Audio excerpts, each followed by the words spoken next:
photography and film. What comes next? Alumni panel. There you go. It's organized by Francesca Serenghi, that you will know, she's a film teacher, and myself, and with the alumni team. Okay. My name is Ochi Reyes. I teach photography, mainly practice and professional development in the BA photography. And this was organized as part of the work-based learning module, probably as well as your film. Yeah. Yeah. And I'm joined here by a wonderful panel of alumni, recent graduates, both from film and photography. Okay. And they will briefly introduce themselves before we move into questions. And at the end, there will be time for Q&A. You can ask your question directly, or there is, if you used before, menti.com, we'll show you how to do it. Okay? After the Q&A, some of the colleagues from the alumni team at the back will share some information about employability opportunities and resources for you. And finally, when we finish, we'll have a little social event. You saw the tables at the end with water, tea, coffee, and a bit of a nibble. So we can talk among each other. You can share experiences with the panel, and for photography and film, you can start connecting to each other. That would be a good idea as well. Just a few things to mention before we start. The session will be recorded. You will not be recorded. Don't worry. Some photos have been taken for event purposes. If anyone has any concern, please let us know. The alumni team will send the link to the recording, so you can come back and check if there is some information you missed and you will like to remember. As I said, there will be questions at the end. As I said, you could use Mentimeter. Sorry, I just went ahead. And I just want to advise everyone just to make the most of this time. It's a great event with great people that have the experience you have in a few years ago, and now they have in a different one, and it's in the professional world. So make the most of this time and engage, ask questions, and at the end you can connect. Okay. Good. So we have 5 alumni speakers. Okay. And they've gone on to pursue their interest in exciting career fields, all from film and photography. And I will introduce them just by name, and there will be time for them to say more about them. So here on my left we have Etiv, and Sofia, Giongi, Ludovica, and Toby. Welcome. Thank you for taking the time to come and talk about your experiences with our students. Okay. So if you want to start, just saying a few things about you, just include things like the degree course, how long since graduation, and what are you doing now? Yeah. Okay, so my name's T. So I graduated really recently last year, 2022, July, film BA course. At the moment, I'm a key location marshal on season 6 of The Crown for Netflix. I usually work in the studio, so at Elstree. Probably don't know what Elstree is. It's where all the original Star Wars films are made. Indiana Jones, Paddington was filmed there. My job seems pretty boring. It's not, I promise you. I look after the stages there, so every stage where we've got a set built, my job to look after that. Look after the back lot where all the exterior sets are, and then that's for before the shoot and after the shoot, and then during the shoot it's my job to liaise with like the ADs, the crowd ADs, production, spark, scripts, camera, ask them what they want. Do they need power? Do they need tents? Do they need chairs? Whatever they want, they come to me and ask me for it. And that's usually what I do. I look after tech bases as well, which is where all the big tech trucks are. Look after unit bases, which is where like production usually live. In their very nice, lovely little cabins. So basically, I work in locations. I literally speak to every single department. I'm quite familiar with every single department. It's my job to make sure that they're happy during the shoot and they're safe and they're ready to go. And if it's not, my job to fix it, basically. Not boring at all. Good job. Thank you, Etty. Sophia, do you want to say? Yeah, so I graduated in 2018 in photography BA, and then in 2019 I started my company. Me and my business partner, so we are two co-founders. We started with food photography and then implemented portrait and product photography as well. So I've been doing it for over 3 years. And yeah, I'm gonna talk about it a bit more later, but yeah, that's what I do. We also do videography, and we work with a freelance videographer. Yeah. Thank you. Georgie? Hey, I've got a weird name, but people call me G, it's easier. It's also helpful when you go to different sets and you're like, G, you're gonna remember that for sure. It's easy. I graduated in 2021 and I started as a studio intern in Matthew Shape's studio. It was through the placement course in year 2.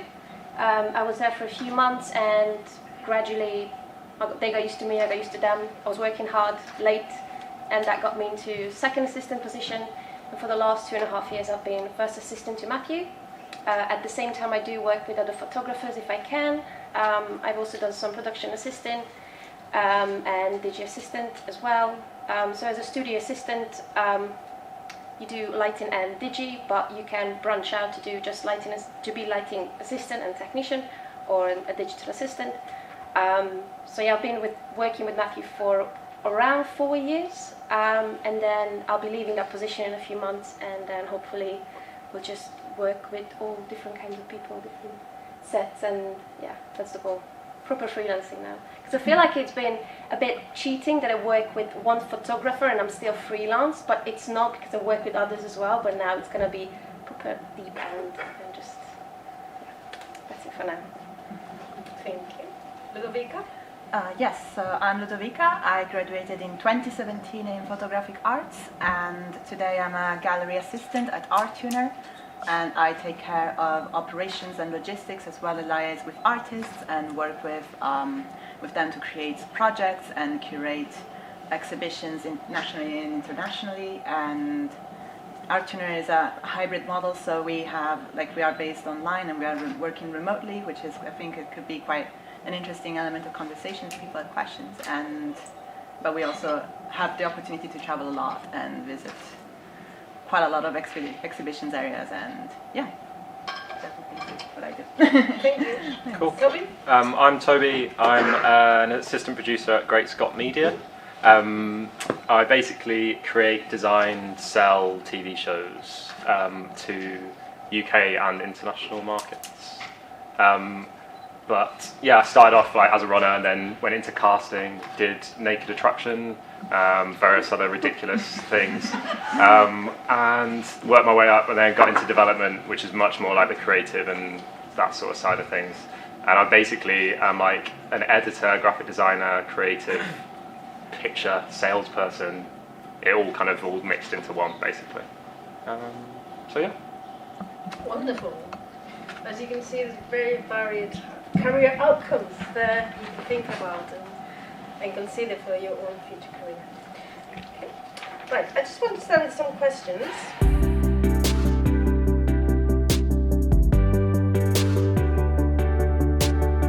So yeah, basically Matthew and his previous first assistant came around to give us a chat about how is it to, on Matthew's side, how is it to run the studio, and Chantal, how is it to be an assistant. So Chantal was the previous assistant, and then it was organised by Eileen at the time, and they used to come around just to source interns, because being the studio intern is great. Again, it's to get experience, not the money. Hey, but it's a very weird situation, like to work for free, but on the other side it's like, yes, but you don't know anything about equipment, you can cause damage, and things like that, like you don't know how to operate in a studio with clients, So we give you the experience. If you work hard, we're going to give you opportunity to grow and you can become a second assistant. So that's what I kind of did. I really enjoy being on set. I mean, I was doing hospitality before, so it was easy with the clients and just to be around with people in general. It involves taking care of the studio, which is more like a domestic role. But then once you're done with that, you can solely focus on set, craft the lighting, and then just, for me, I think is the intellectual talk as well, what kind of got me, how can I say, that's why I stayed as well, not just for like working on set and learn. It's about the chat we have, because all my research, what I've done at uni, I was able to sort of use that, you know, not just like popping names like Irving Penn, and that's very invigorating, let's say that. So I did the placement and I got stuck there and I just worked my way up where I am now. I also did the mentoring as well. I've done it last year, so I already graduated in 2021, and around September following that, I applied for the mentorship with Giorgia Tobiolo. She's a documentary photographer, and I already had plans of sort of like doing interior architecture after uni, so I had a portfolio, but I wasn't necessarily happy with that, and Giorgia was able to sort of help me out to pan out what I can do in order to become an interior architecture photographer, and she helped me curate that portfolio, what I have at the moment. But as what you guys were saying, your portfolio is alive, so you always have to craft it a bit. So yeah, Westminster was definitely, I mean, I was just using all the opportunities I had, so yeah, that's what I think you should just, I feel like I missed a lot of things when I was studying here, because I was always just like focusing on my studies, I feel like, but yeah, just be open-minded and just like go to talks like this wherever you can, because you never know what you're going to get out of it. So. What about film people? Well, I think my experience is quite different, because I started in industry in my third year, right at the beginning. 50-50 on whether I recommend that or not. It's what you want to take from that. So yeah, I managed to get my first job through my friends. I don't know how much. It's not who you know. Well, it's not what you know, it's who you know. It's been drilled into you guys. Drill it into yourself, because that is exactly what it is. That will help you and force you to network, because I recommend that. So yeah, I got my first job on House of Dragon through my friend, because I knew him and he needed Marshall, so I took that job. And from there, like my career, my experience has just snowballed from there. So like the more you network, the more people you speak to, even if you don't want to speak to them, just speak to them. It's just do it. I highly recommend it. And then from that experience, being on set, I could transfer it to my Westminster projects, and you'll find that you behave so much differently because you've seen people behave in a professional setting. You will take that with you onto your graduation projects or your commercial or whatever it is that you're doing. And I could take my experiences from, so I did a lot of producing second year, and then third year I was like, I don't really want to do that anymore. And I realised how much of a struggle it is to find locations on a teeny weeny little budget. So I would take what I struggled with at uni and how I found locations, like through library services and letter drops and and I would bring that into industry. So if a location manager who was like one of the senior people in the department is like, oh, I'm really struggling to find this location, I could be like, hey, what about this? I've shot here before.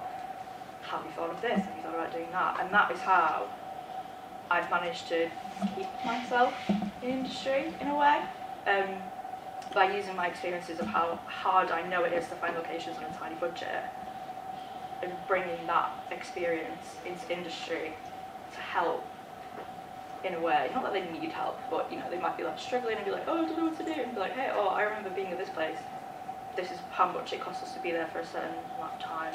And yeah, it's 50-50, like my industry experience helped my Westminster experience, and my Westminster experience transferred into my industry, and they kind of like complemented each other. Obviously, the more work you take, the less uni work you do. Highly recommend that you don't do that. Do your uni work.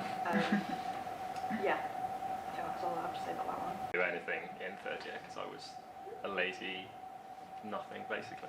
And then at the end, somebody emailed around like the previous students and basically said, "There's this networking event. Do you fancy going to it?" And it was a company I'd never heard of, and they're called Studio Lambert, and they basically make Gogglebox and all sorts of other things, but I didn't know that at the time.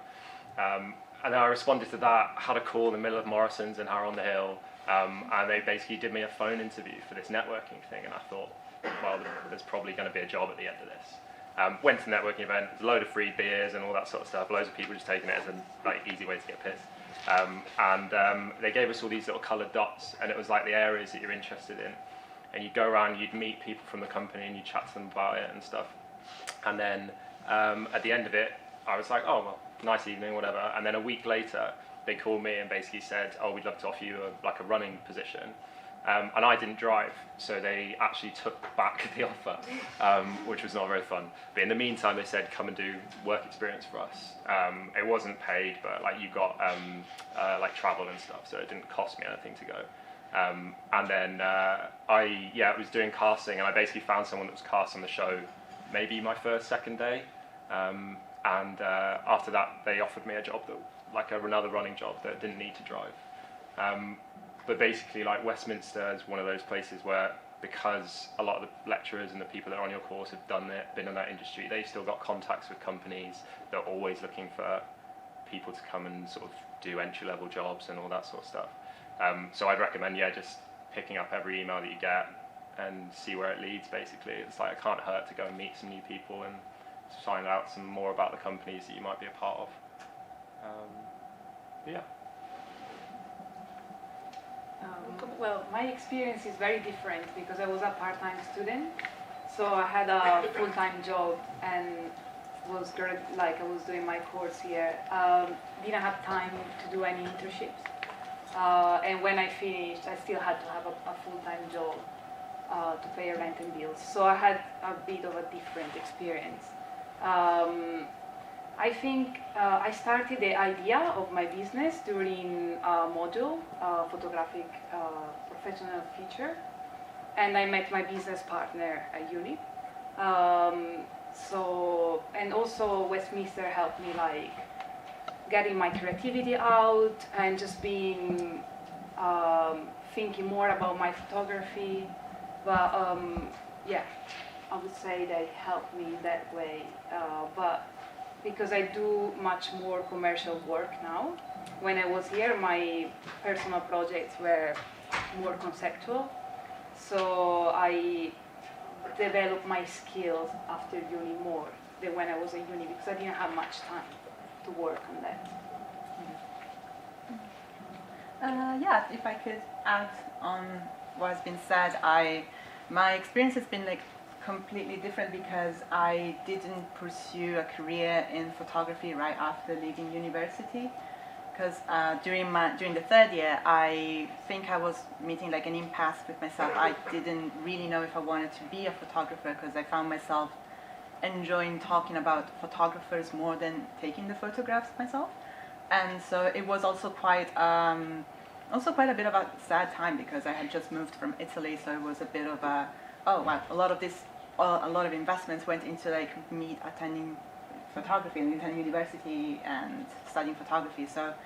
And I remember there was this moment in a lecture by David Campany, and he said that there are multiple ways to be part of photography, and they don't necessarily have to be all just behind the camera. And that really stuck with me, and it's something that I've taken on as I explored more my passion for writing about art, and then taking on art writing. Because after finishing my course here, and I took on the internship with Matthew Shade myself as well. Really? Oh, Yeah. well, I'm not surprised. Yeah, a lot of us remember. Yeah. So I did also navigate a work placement as a picture editor, and I did enjoy it. I love editing photos, but for the long term, I could see myself being more not in the background, but just really talking about art and not being the artist myself. So I think I took a year off, and then I came back to academia as a form of writing MA at the Royal College of Art eventually.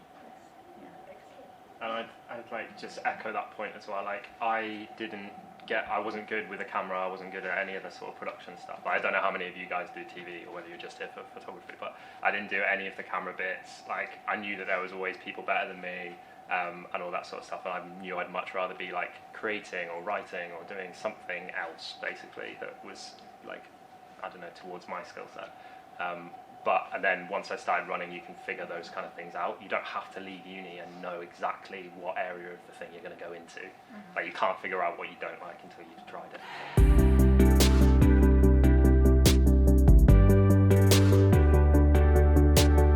Putting yourself out there, to be honest.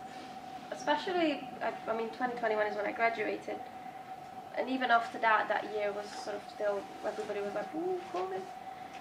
And it was difficult to, but I think that definitely had an impact on me, like going out to talk with people, networking. So that's what I'm trying to improve recently. Like I see anything on Instagram, I sign up and I'm gonna go for a book launching event tomorrow. I have no idea about the photographer yet. I need to do research. I'm going with my friend who also graduated here. We're just putting yourself out there. That's what I feel like, because online, yes, you guys with Eileen, you were really pushing us, emailing. It's still like, even today I was like sending like, hello, hi, how you doing? Just want to remind you that I'm here and I'd like to work. You know, that kind of pushing yourself out there online. It's difficult. You have to be very resilient, but you have to do it. It is what it is. It's so much easier when you meet someone face to face. So yeah, I think that had an impact on me, definitely, the COVID situation and what happened. But it's just bouncing back from that. I think that was the biggest, because photography is like, again, it's so different when you see it on Instagram. Like, again, it's not a portfolio Instagram, but it's like that's the first contact you have with people sometimes. But when you talk about work, it's so much different, you know, than just like seeing things on the screen. So I think that's it. I can add something as well. Yeah. So I started in 2019, so my first year basically came to an end because of COVID, which was great and lovely. And because of that experience and how my productions went subsequently with COVID as an issue, they were very strict. Like the unit's very strict on what we could and couldn't do. So for example, in my second year project in the studios, we were not allowed to hire any external actors, had to be students. I was like, great, cool, amazing. And because of that experience, that is exactly how I thought industry was going to be. Awful, just truly awful. Then I thought, I don't want to do film anymore, this is exactly how it's going to be. Then I went into industry and it's completely different. When I started on House of the Dragon, it was in 2021, so COVID is still a thing. COVID is still a thing, in film and TV, especially like the American companies, but it's like 300 crew, massive crew. You've got 300 extras. There's a department of 100 people that work in the COVID department. You will be tested every single day. This doesn't happen anymore, but I saw how industry was going, in that they were just going. Obviously, we all wore face masks and stuff like that, and we would use it every day, and all this. Well, that kind of like made me feel like, oh, maybe my student experience was just a little bit bad. You know, we were all of us panicking about COVID, like, oh, if we got it, and all that. But you know, getting into industry and working on these big sets, these high-end TV, high-end feature film kind of thing, made me realise, oh, it's not that bad. Stop panicking. You'll be fine. You're going to get into industry. It might take a little bit longer. It might not. Depends what's happening with you and your network. Yeah. So literally, I just thought that the way my student experience was, with how strict our COVID like guidelines and what we were and what we weren't allowed to do, was exactly how the industry was going to be. Because they were like, oh, it reflects the industry. No, it didn't. The industry was a lot more lenient. Obviously, if you had COVID, you were sent home.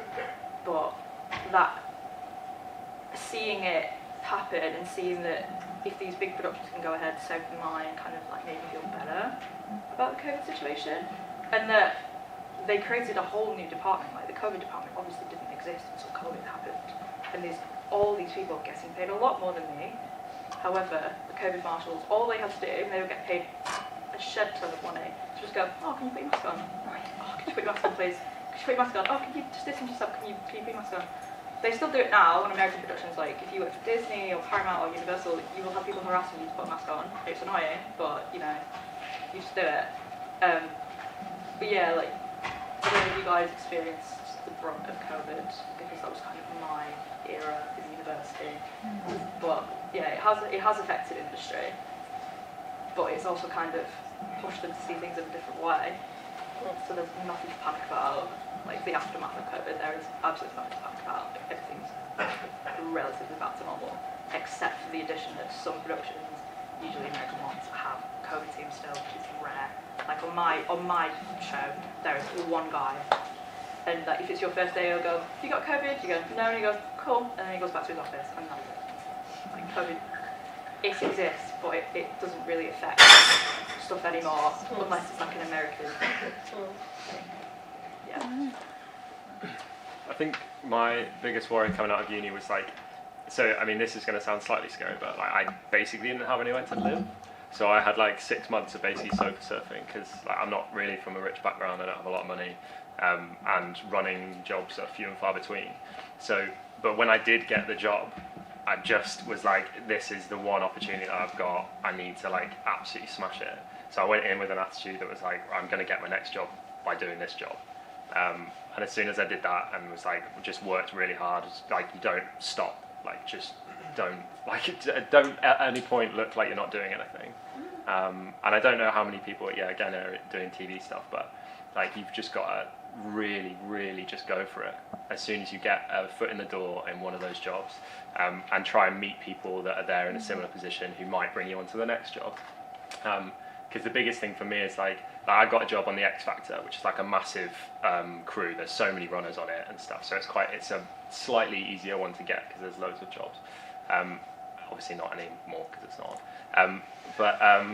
I did a job on that for like 3 or 4 days, and there was a bunch of people that were just sat not doing anything at one point, and you could hear the rest of the production crew who were working on it year in year out going like, what are these people doing? Like they should be doing something.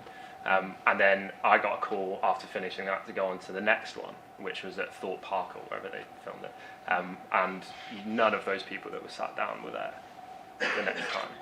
So I think it's just like if you get an opportunity, you get a foot in the door, just absolutely go with it. Like even if it's going to be the worst job in the world, even if you're doing like a ridiculously long day and you're not getting paid that much for it, because it's going to be the thing that opens up the next job, and then you roll on from there.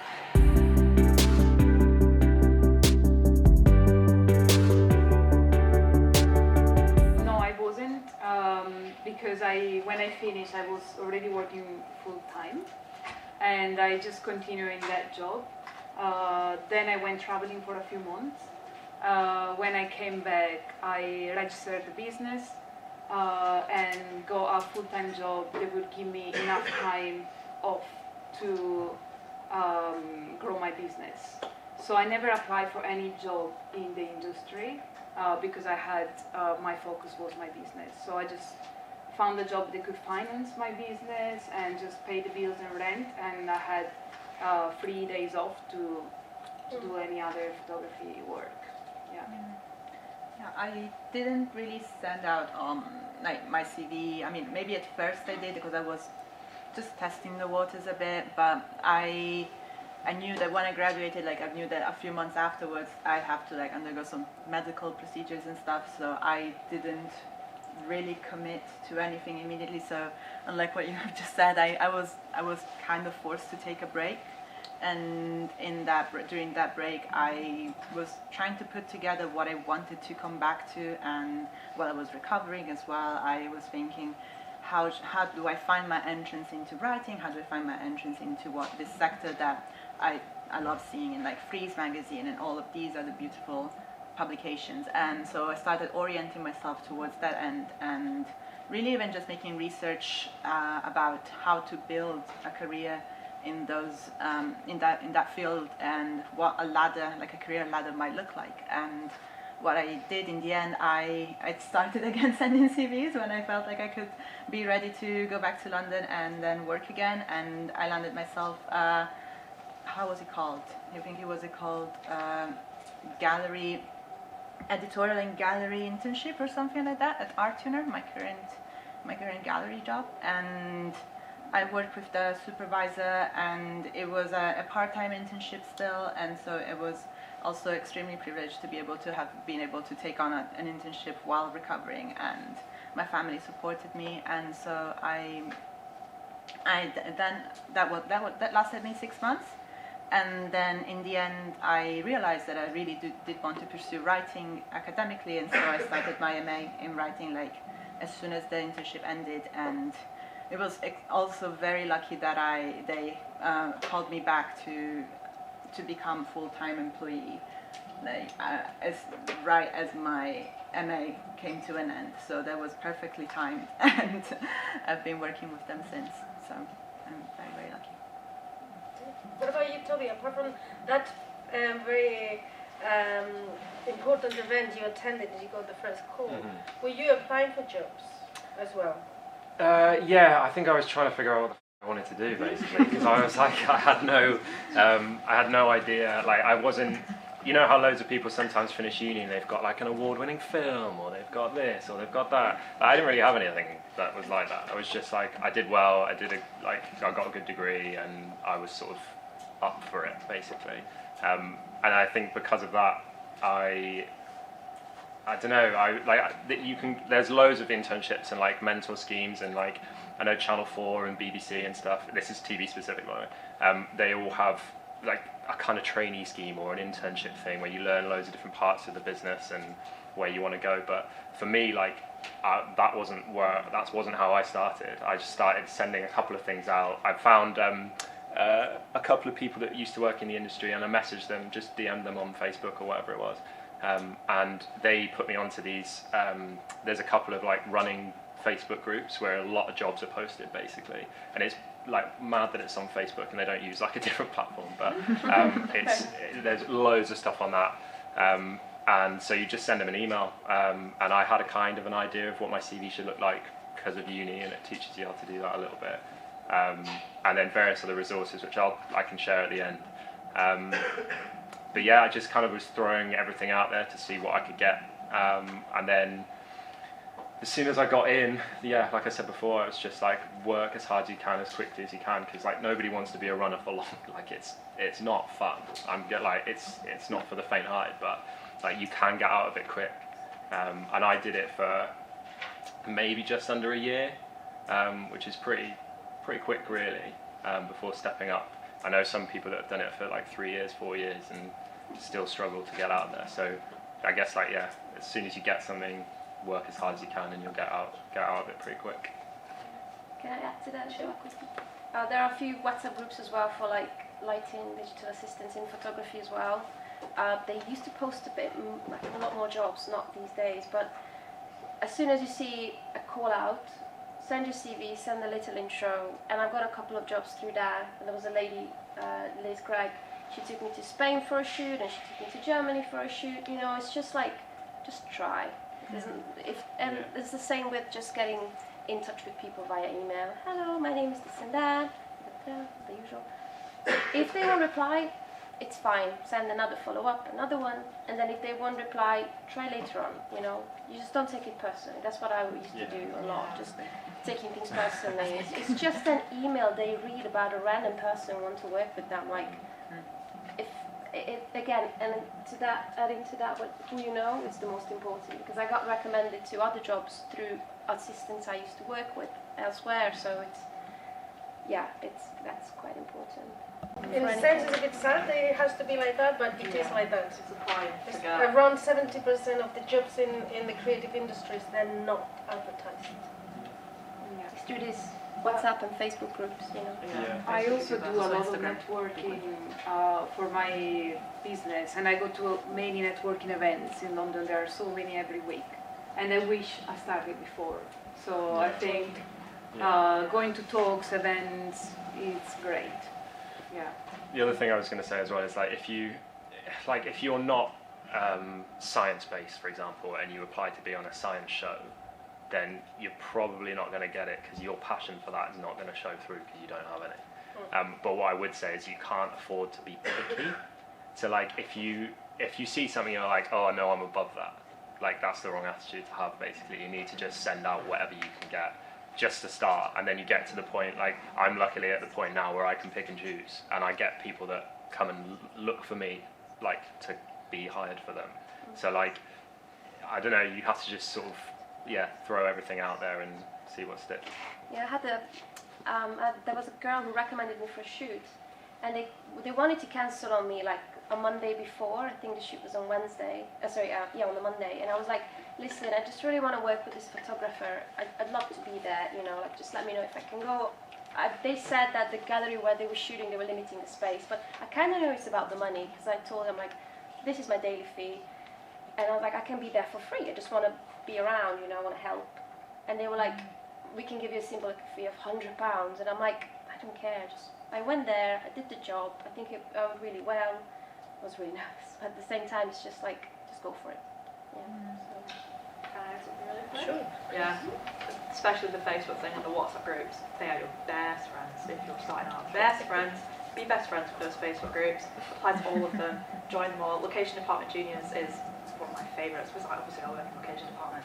But getting location jobs are actually really easy, because on these big shoots they need 60 location marshals. Like, they're all basically runners. 60 people, and it's quite easy to get a job on those.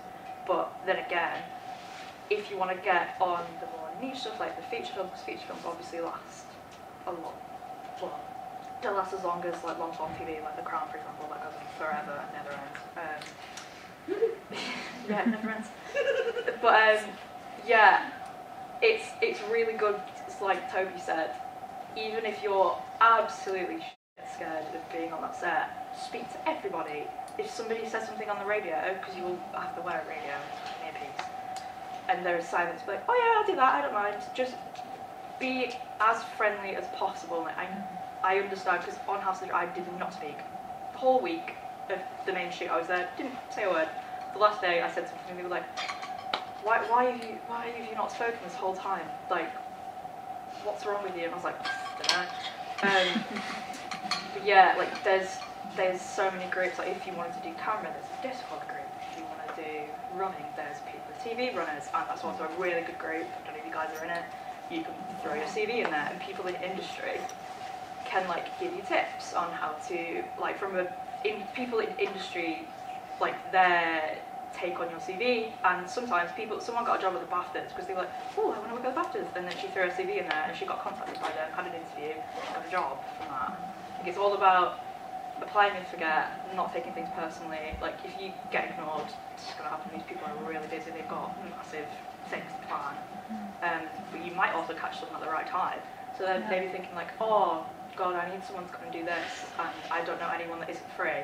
And you might have sent an email and they go, yes, come here at this time, here's what you're going to get paid, enjoy. It's all about not taking things personally, being proactive. Laziness is a killer. Like, if you're lazy, stop it. Just stop it. It will translate into everything you do. You have to be proactive. It's a very competitive industry. Things are picking up a lot at the minute. Like, there's so many, like, for example, yesterday I had 3 different friends working on 3 different films in central London, all in the same like region. There's so much going on, and if you're sitting there like, oh, I'm going to wait for the job to come to me, it's not going to happen, because you have to take charge of what you want to do. Yeah, if I could. Yeah. Oh, sorry. No, go ahead. Go ahead. Because if I could add on that, sometimes it's also a matter of creating, quote unquote, your own opportunities, and even like, maybe you don't really know where to start, and there's like a small business or like a photographer. It's like, it doesn't hurt to just shoot them an email and be like, hey, if there's any availability, if there's any capacity, I'd like to take on this role. If you have any openings, it would be nice for me, for my career, but also for you, maybe beneficial to, if there is a working relationship. Like, for example, like there are a lot of brands, a lot of galleries, like from my sector, like contemporary art. A lot of people are picking up on social media. People like it goes from interns to assistants. It depends on the gallery. Hopefully paid most of the time. It's unfortunately still a cruel reality of the creative industry, the unpaid internship. But yeah, no, we've had a few interns at the place that I work at just by really showing up and saying, hey, I saw that you did an event, that was cool, do you have any capacity for an intern? And maybe for my job it looks a bit strange because we're all remote, so it's all like a matter of being on Zoom and planning the social media schedule for the week, or the articles, or the press releases and stuff like that. But for like a hands-on job like you guys do on film and sets, I think it could be also like a very proactive way to get into the industry. So. Can I just add one more thing? The other thing I was going to say is that, like, on my course, I'm still friends with like 6 or 7 people from that course that are all in the industry now, but all of us do completely different things. And one of the things I would say is that, like, all of those people, like, if you support your mates that are on your course now, it's going to benefit you later on because you've got someone to talk to about it who understands what's going on, or like, I don't know, if you're having a bad day, you can rant to your mates that actually understand it because they also know that industry. It's also one of those, like, particularly the TV industry, I'm sure it's the same with film photography to an extent as well, is that, like, you don't know when you're going to work with somebody else again. It's a very, very, like, small world. So I just, like, even if you hate somebody, I mean, I'm talking like hate, like, just go let them know it, because, like, you could be working with them in 2 jobs time, and it's just going to be awkward for you, or they're going to be the person that gets promoted first, and they're not going to hire you. So yeah, just keep your friends close, keep your enemies closer.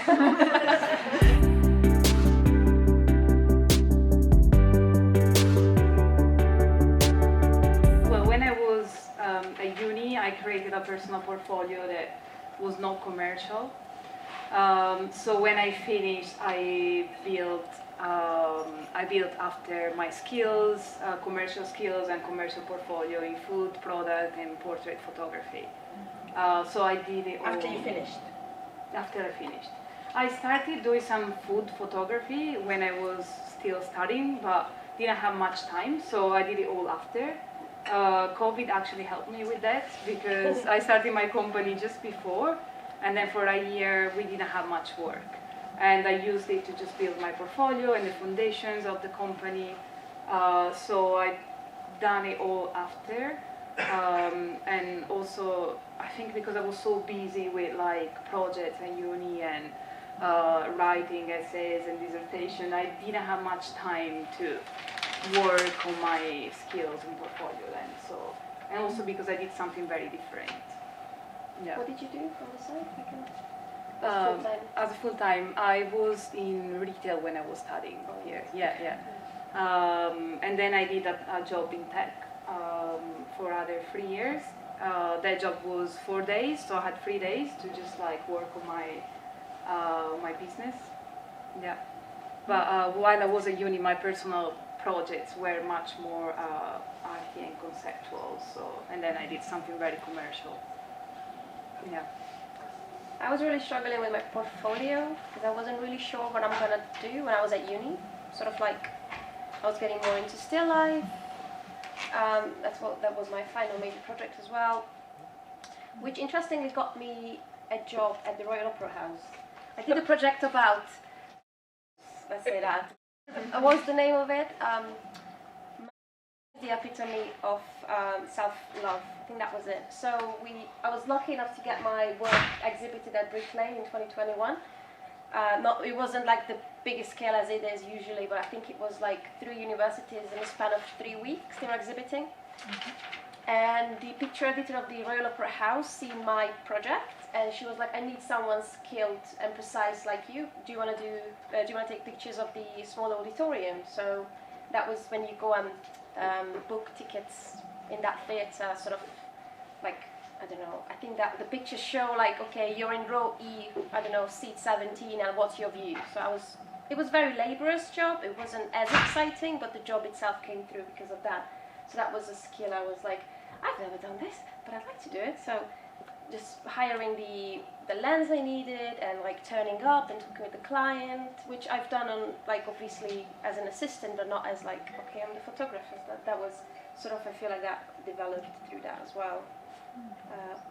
But yeah, I put those pictures in my current portfolio, so hopefully that will help me. The name as well, Royal House, and the pictures themselves, because I took some nice, interesting pictures for myself, of course. so that I was able to, as I said, like Georgia was helping me through the mentoring program to curate my portfolio then. So, but it is important to update it. So now I need to sit down. It's been around 5-6 months. I looked at it last time. So I need to sit down, go through my current pictures, my recent pictures, and then just take out, add in, because your style does develop over time as well. So you need to update. I mean, like reflect that in the portfolio. I update mine every week. So and then every time I have new pictures, I take some off that I For not little sure life about. will never die. Ludovica, then I'll go with, to you, Toy and Etif. Ludovica, you mentioned something before about, is perhaps for you your gaining skills, the research you did after graduation and before you studied your MA, the research into writing and into creating and these things? Yeah, I did research in like curation and writing, and also what it means to be in the open as that type of professional. Like I do have a portfolio. Like I have a website. It does have writing. It also has a lot of visual projects, and that is something that I like to balance out between the two, because whilst I did understand during my BA that I didn't want to be a photographer, that doesn't mean that my call like to creativity and like visual arts has completely gone. So I found a way to play around writing and photography and visual arts. And also sometimes it's just nice to have something to keep you accountable, like to create projects or to keep you like moving creatively towards something that is not necessarily your what pays your rent and bills at the end of the day. It's also nice to have something that fuels you, motivates you creatively like that. But yeah, for sure, when I was looking ahead into my career, I was very interested in seeing the career paths of people like, for example, David Campany, who's a curator, writer, and is very interested in photography, who was, I think he was not anymore a tutor here at Westminster. Yes, he took it was going to be just 1 year, but it became 2 with COVID. A year sabbatical working in the States. Okay. I remember he went to the States. So, yeah, so I think I took a lot of inspiration from the people around me, and even saw their CVs and tried to read some of the writings, and just understanding how a career like that can grow. And what I found in my field, especially, I don't know if any of you are interested in contemporary art, is going to openings, talking to artists, or even just being seen as somebody that goes to events. And like I'm very shy when it comes to like big social events where I don't know anybody, but I try to even just show up, and like slowly but surely you can grow like your footing into like these environments, I would say. I don't know if that answers the question. I think I diverged a bit. What about you, Toby and Etif, about skills, reskilling, upgrading yourselves?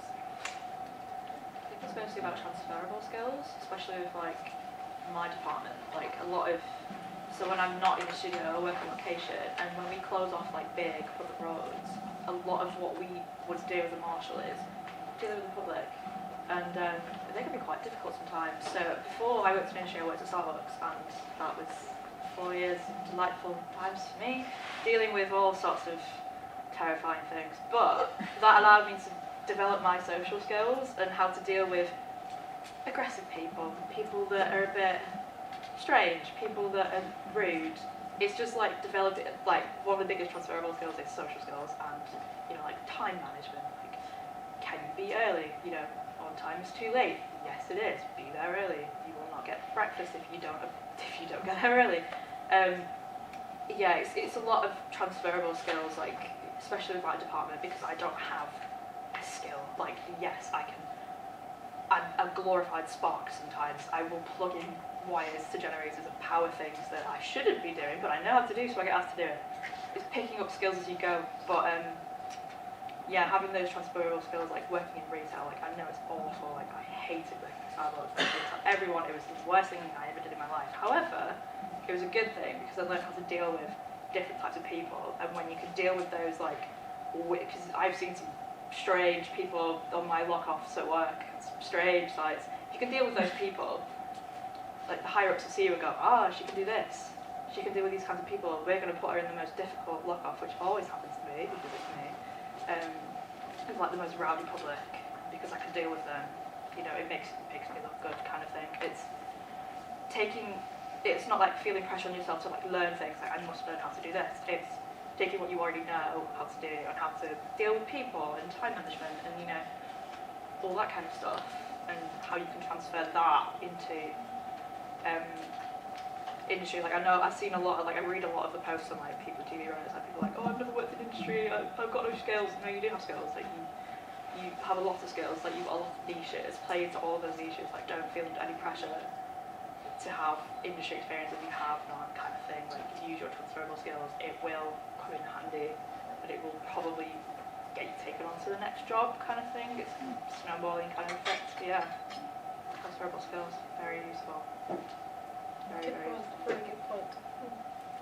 Kobe, do you want to Yeah, I mean, it's similar kind of thing, really. It's just like, as a runner, you need to deal with public, you need to deal with like ridiculous cast members, you need to deal with all sorts of different people. So yeah, it's just picking up what other people are sort of teaching you along the way. When you've got a moment, like try and figure out what people are trying to make you learn. But yeah, like the thing is, I was a bit similar. Like I was not like maybe the most out there kind of person, like going into these things, but you kind of have to be as soon as you start, because that's what's going to make you get noticed as a runner, and like with a smile on your face and chatting to everybody and all that sort of stuff. And then before you know it, you're casting people for Naked Attraction. So then that's really getting it all out there. But yeah, and then like I do quite a lot of in my actual role now. I do a lot of like graphic design, editing, bits and bobs. Like we have to design. If we come up with an idea for a TV show, it has to be pitched and sold. So we have to actually design like from scratch what it's going to look like. You have to come up with like a kind of poster, and like I do a thing called a sizzle reel, which is basically like a trailer for a show that doesn't exist yet. And I've got to edit that. And this is by no means like essential. You don't need those kind of skills. And I basically self-taught myself, apart from like I don't know on the TV people, but I did like maybe a month of editing here. Everything else was just like YouTube tutorials and like all sorts of rubbish. But I've got to where I am and I make it work and it's fine. But it's always really beneficial, like people in development, like if you can have those kind of little technical skills, it's going to really help you out, because a lot of people don't. So yeah, those kind of things are going to be helpful, like basic like attention to detail. Like like we were talking about running earlier, and CVs. I didn't realise until maybe I was, I don't know, sort of researcher AP level, that like genuinely when they're looking at your CVs, if they see a mistake or whatever, you're just a piece of paper. They will just move the paper to one side and they'll move on to the next person because they haven't got time. So literally from that point, when you start sending out CVs and stuff, just attention to detail the whole way through. Spell check it like 10 times if you have to. But yeah, other than that, I can't really think of any other skills. It's just kind of pick up as you go.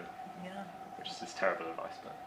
No, It's I mean, true. It's true. you have to push yourself while you're at uni, I think, and afterwards as well. Just one thing, if you used one software once, please don't put it on your CV because it will come out later on. You can mention maybe when you're there on the interview that you've used it, but I'm learning, because I had that before that. Someone said, oh, I know how to use Capture One, it's the industry standard, you know, like when you tether the camera through and you save the pictures there. Lightroom has the same feature, but Capture One is industry standard. Anyway, yeah, they didn't know, which is fine, but don't tell me on the CV that you know it. Yeah. So that kind of as well. Yeah, another option would be learning it. If you put in the CV, just make the effort. There you go. You go to the free link to learning courses and learn it.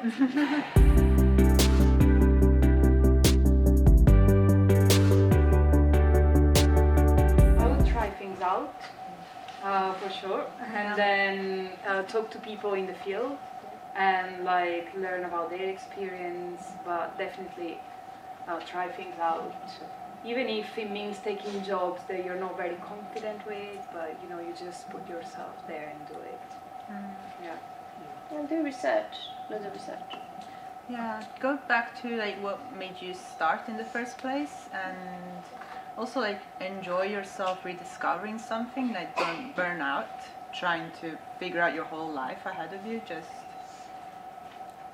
it's gonna be fine. Just one step at a time. It's gonna be. Yeah, that's good. It can feel daunting sometimes. Yeah. I had that after graduation as well, and even now, as I'm gonna leave the studio. I mean, I know some people in the industry, but I feel like again, it's like starting again, emailing people, going to networking events, as we were all talking about. Yeah. Yeah, just don't look at the whole picture. And again, I think it's important when you said that, just enjoy it. Yeah. Because when you're just overthinking and you're freaking out about something, it's very hard to take a step back and like take a deep breath. And, like, why am I doing this? Yeah. I think it goes back to that thing. Yeah, like I said before, like you can't figure out what you do like until you do the stuff that you don't. And for me, like it was, I did casting and went into that route and all that sort of stuff. Realised that I really didn't like it, and you can change it. Like it's not so you don't just like go down one avenue and that's it for the rest of your life.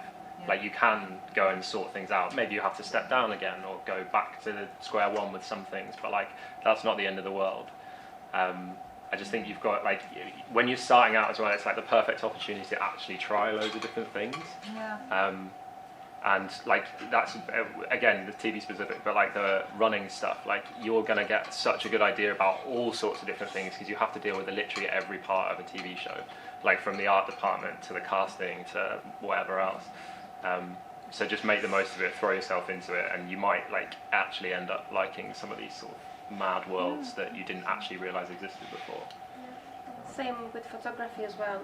Like we work with fashion directors, can become a fashion assistant, fashion stylist assistant. Big sets we build in a studio sometimes, so set designer or just a product stylist, you know, like all kinds of little different things. And you do, and production of course, like that's not creative production but production itself. I mean, you can get into so many different things. Again, if you inquire, if you ask questions, because questions are stupid. It sounds stupid when you ask about it. It's not actually. So yeah, just be safe. It's difficult, but it doesn't have to be difficult. If you make your life difficult, like with that, like it can sound daunting, but it's not. Just do it.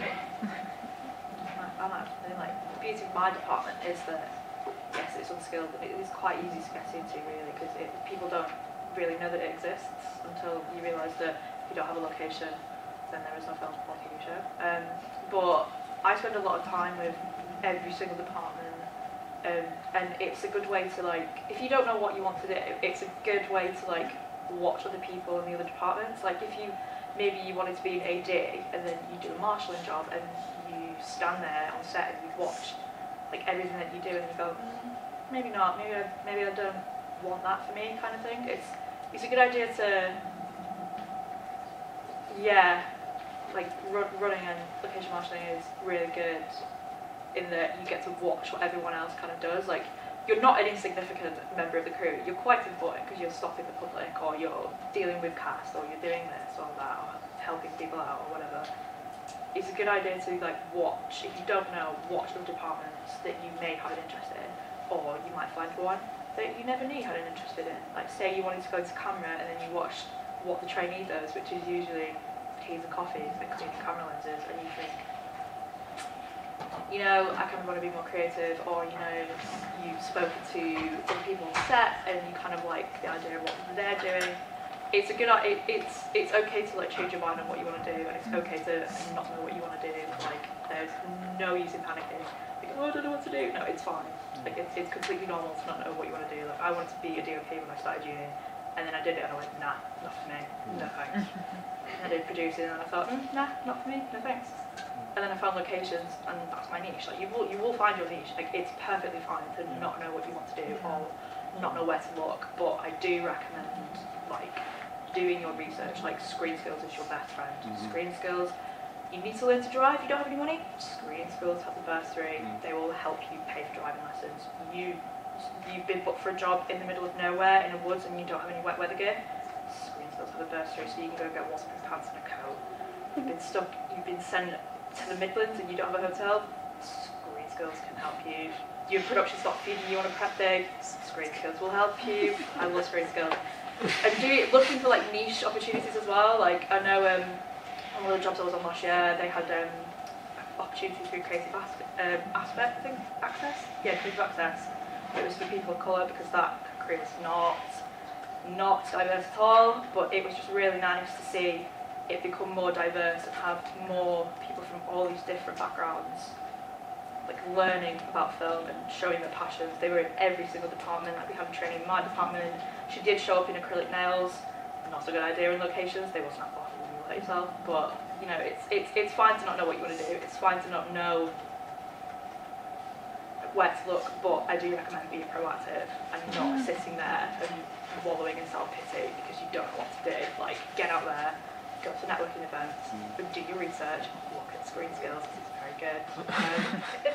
There's Instagram groups, Facebook groups, lots of groups. You'll be fine. But also make friends with people from the departments that you're interested in. So like I didn't know about what development really did and stuff before I got into it, but I was chatting to some of them and they let me shadow for like an afternoon when I had a kind of lazy afternoon, wasn't really doing too much, and then various other little things like that. You basically like I got to work on doing some like games for a reality show that I was casting at the time, so it's like the games that they're going to take part in and stuff, and started doing that. And then he was like, well actually I do development and I'm going on to this job, and then it's like, okay, well maybe I'll shadow you for a little bit and do that kind of thing. But also, like you said, like once you've found your niche, it doesn't mean you can't find another niche. Yeah. Like I got into development and I quit TV and I went and worked in advertising for like a year, and then COVID hit and everything went. But it was great, and then I went back into TV because I realised that like that's the flexibility of the job. Like you do short-term contracts, you can make a change. I also know people that like got a side hustle or a side hobby. Like a friend of mine was doing casting while she was DJing, and she was trying to get her name out there while she's DJing, and now she's DJing international festivals all over the place, and she's completely out of TV. Like there's flexibility within these creative industries to do what you want and follow your passions, whilst at the same time making a bit of money. Well, some money.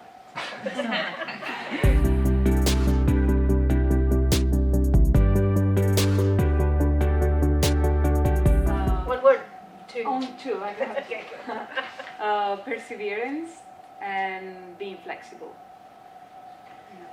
Resilience and hard work. Patience, and I don't know if kindness is a skill, but it goes a long way. Yes. Staying positive, I'm going to say. 2 words. Resilience and just people skills. People skills. Okay, thank you very much. I'll skip a few questions because of time. I'm sure they will be asked by you, or I could chip in later. Yeah, so we're going to open to your questions.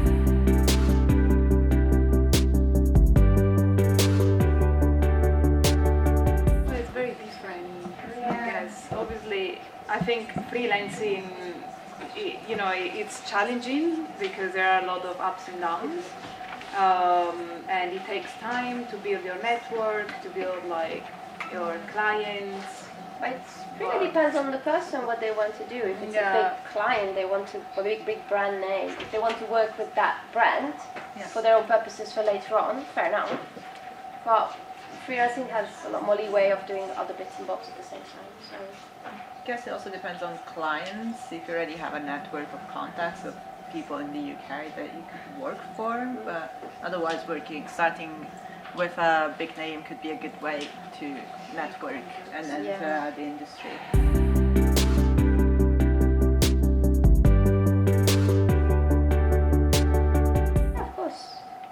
But the person needs to prepare to do an internship, hopefully, or placement, work placement, or apprenticeship. I'm honestly not sure what's the difference between them three.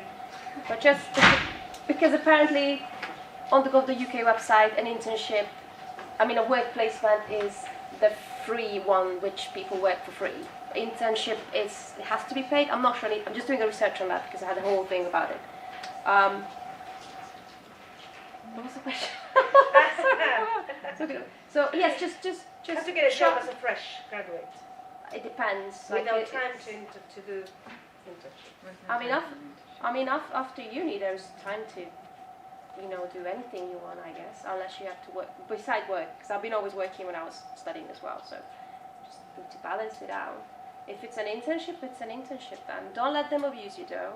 Just do it for a certain period of time, and then move on. But then you have the experience.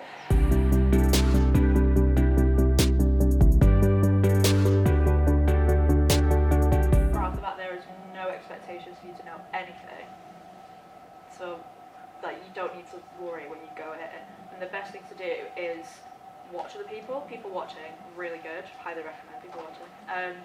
Just, you know, and speaking to as many people as possible, because you can be, and you can ask them a question. Like, there's no embarrassment in saying, "Oh, this is my first job in industry." Like, I had a guy the other day. It was like, "Oh, this is my first job in industry." I was like, "Oh, great. Let me tell you everything."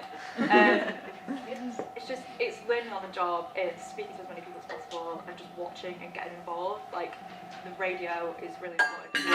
You will have one in all times. If they ask for things to be done and no one replies, then you can be like, "Oh, hey, yeah, I can do that. Cool." And then go and do it, and then, you know, you'll learn, like, if you don't know how to put an easel is, or what an easel is, it's a big gazebo, learn how to put it up, learn how to carry it. It's just a lot of learning on the job, and people watching, and saying hello to people, and just, there's no expectations of knowing anything. Like, I think a lot of people, like, I can see that, like, for example, on another job that I'm on, I know when people are new because they're kind of like scared, but I'm like, I know you're new, it's okay, just don't be shy, ask questions. There is no such thing as a stupid question, and there's no such thing as a stupid answer either. It's just people watching and just getting involved, like being involved in everything, even if you don't necessarily want to do it, just do it.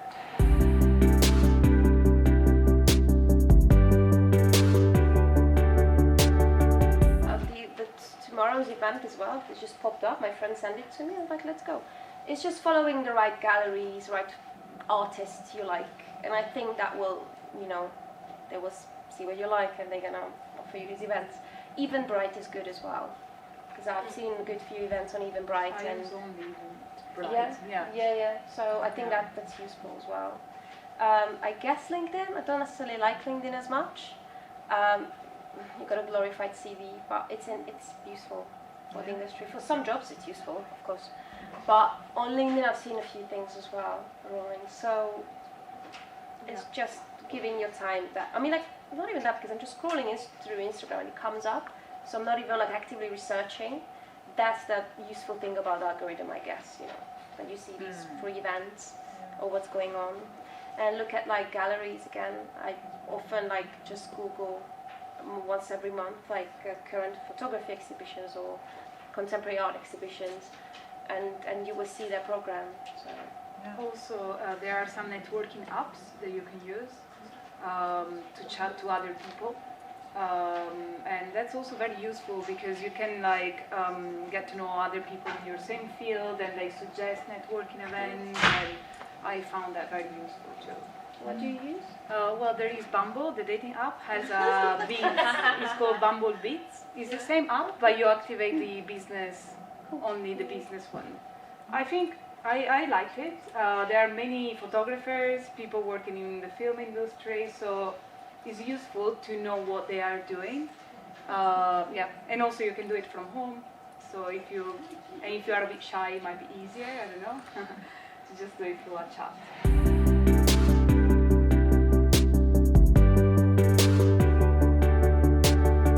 I've got an issue with that though, like when you invoice, usually you put 30 days on the invoice, that it needs to be paid in 30 days, and then it's 5 weeks, 6 weeks, and then people in these WhatsApp groups are like, oh, by the government you can put like, I'm not sure how is it, but 4% every day on your invoice as like an interest rate, and like, but they're never going to call me back, so it is difficult. Having a part-time job on the side, I was waitressing for 9 years, well, doing different bits as well, but in hospitality for 9 years. So you just have to balance things and have that sort of like be mindful about, okay, these 3 days or 4 days, as you were doing as well, I'm going to do this, but I have these other 3 days, but I'm just going to do what I want to do and actively sit down for a few hours, like 2 hours. I'm going to reach out to people, and then if there's anything I can go to, I'm going to take my mates and let's have a look, who's there, talk about your work at the same time. Balancing, the thing is, like, when you work a lot, it's hard to sort of like make work, like your own work at the same time, so it's it's always, sometimes it's up and down, but it's just the process, you know. Also, like, I think it's good planning. Like for me, a year ago when I went full time on my business, I planned it a year before. So I had this 4-day job, and I saved money.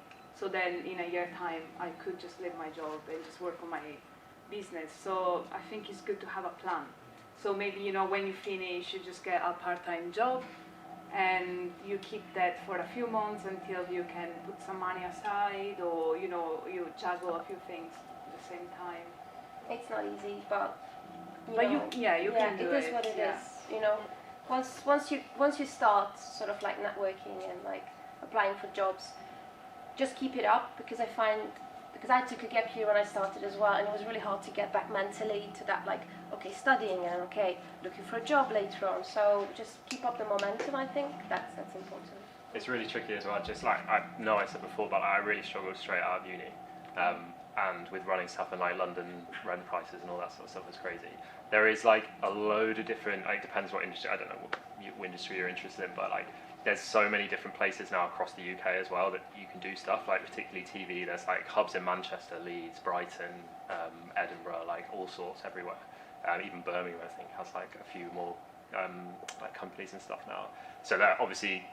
There's some places that will be cheaper, like they're still cities, so they're still going to be expensive. But the other thing as well, like when I lost my job in the pandemic, I was working on this like global ad campaign, and then it completely ended because we couldn't go and film and do any of that sort of stuff. But when I came back to the ad agency after, I took 2 jobs, which I know is like, it's not ideal, but I was basically working back to back for like 2 months. So I was working sort of like 9 in the morning till about 1 in the morning, which was pretty heavy. But the money that I earned doing that completely offset the 6 months I've not been paid for. So it's like, if you can get those opportunities, like you're going to be smart by taking it. It's going to be terrible for like a month or 2 months or however long it is. You don't have to do it forever. But if you can get into those things and take things back to back, it's going to help you out longer term. But yeah, it's not an easy thing because the cost of living, like TV is a struggle at the minute. But I think once you know it's going to be difficult, it's easier as well. Like, that's what I need to do, and that's it. Yeah. You know what you need to do. That's the thing, again, planning. Yeah. If you have like a support system of like, okay, I have my part-time job, I have my full-time job or something, just be like, okay, this is the bare minimum that I need to get by. And I think it's about like self-management as well at some point, also like finding the time, which I know it's maybe it's just an hour a week or 2 hours a week. Maybe just at the beginning, it's like, it doesn't have to be immediately 10 hours a week or something like this, immediately fulfilling. It can be, it can take time, but that's just what it is, but you'll get there. I